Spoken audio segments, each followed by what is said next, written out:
Ħafna drabi nassoċjaw il-frażijiet radikalizzazzjoni u estremizmu mat-terrorizmu, mal-vjolenza u mat-twemmin li reliġjon partikolari hija superjuri.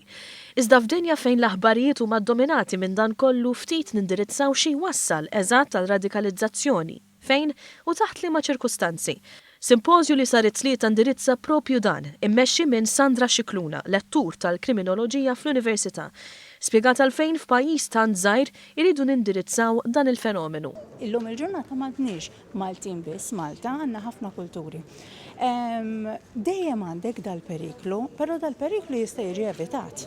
Għaliex, għax meta inti għandek aċċettazzjoni mill-kultura li hija l-kbira, dominanti, ċe il-Maltin f'dan il-każ, li taċċetta il-kulturi li deħlin, in-nies iħossuhom aċċettati, però taħdem ukoll bil-maqlub, ċe in-nies li huma deħlin fil-kultura tagħna jridu jaċċettaw partijiet mill-kultura tagħna ġviriża.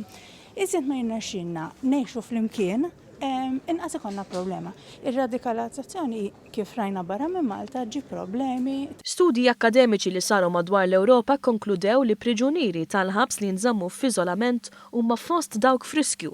F'Malta tispjega Scicluna dan jista' jkun evitat. Nevitawha billi nippruvaw nidentifikaw il-persuni li jissejħu at risk, ċertu affarijiet bħal nagħmlu mod li persuna ikun waħdu, jibqa' waħdu, m'għandux ħbieb, dejjem forsi jitkellem ma' dawk l-erba' min nies iffissati fuq xi ħaġa.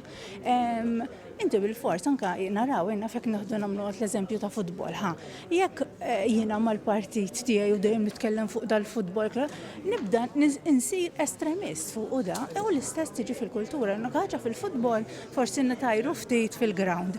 Hawnhekk għandna sitwazzjoni li ħafna diversa fejn il-persuni nafta milli bomba fi pjazza u toqtollok mitruħ. Iżda kif sempliċement diskussjoni akademika se tikkontribwixxi għal ġlieda kontra l-estremizmu f'Malta? Dan huwa jisna qegħdin l-ewwel 6 xhur ta' proġett li huwa Erasmus Plus.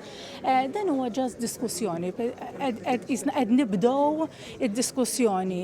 Ikun hawn konferenza fl-aħħar għax dan irridu nikkreaw anke kors biex imur biex nagħmluh ġol-ħabs biex nippruvaw nipprevjenu r-radikalizzazzjoni. Fejn inti meta għandi persuni li naħsbuhom li huma at risk, jew nkella naħsbu li għandhom bżonn jiġu iżjed integrati, nofrulhom dal-programm ngħidu hekk proġett.